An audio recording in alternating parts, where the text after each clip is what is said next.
অস্ত্রের থলি থেকে বের করছে একের পর এক বিধ্বংসী অস্ত্র। ইরান যেন ধাপে ধাপে খেলছে এক ধ্বংসাত্মক দাবার খেলা। প্রতিটি চালই বের হচ্ছে নতুন নতুন অস্ত্র, আর ইসরায়েল বুঝতেই পারছে না কখন কোথা থেকে কিভাবে আসছে পরবর্তী ধাক্কা। এবার ইরান নতুন অস্ত্র দিয়ে ইসরায়েলের বুক ঝাঁঝরা করে দেওয়ার পর প্রকাশ করলো সেই বিধ্বংসী অস্ত্রের নাম। এদিকে ইসরায়েল রক্তাক্ত হয়ে অসহায়ের মতো হা করে তাকিয়ে দেখছে শুধু ইরানের দিকে। কি সেই অস্ত্রের নাম আর কতটা শক্তিশালী অস্ত্র আছে ইরানের ঝুড়িতে? এ কি ছিল শুধুই শুরু?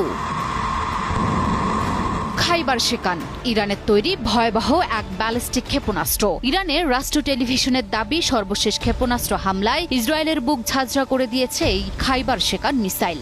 এই ক্ষেপণাস্ত্রের গতি এতটাই ভয়ঙ্কর যে ইসরায়েল আঁচ করার আগেই আঘাত হানে আর ধ্বংসস্তূপ পড়ে থাকে বিস্ময়ের চিহ্ন হয়ে।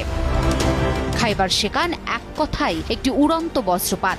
এই ক্ষেপণাস্ত্র শুধু গতিতেই নয়, ভয়ঙ্কর নির্ভুলতাতেও অতুলনীয়। এটি একটানা 2000 কিলোমিটার দূরের লক্ষ্যে আঘাত হানতে সক্ষম। আর এতে ব্যবহার করা হয় হাই এক্সপ্লোসিভ ওয়্যারহেড, যার একটি বিস্ফোরণেই একটি শহরকে কাঁপিয়ে দিতে পারে। বিশ্লেষকদের মতে খাইবার শেকান ইরানের ব্যালিস্টিক ক্ষেপণাস্ত্র ভান্ডারের সবচেয়ে ভারী ও শক্তিশালী অস্ত্রগুলোর একটি। ইরানের সর্বশেষ মাঝারি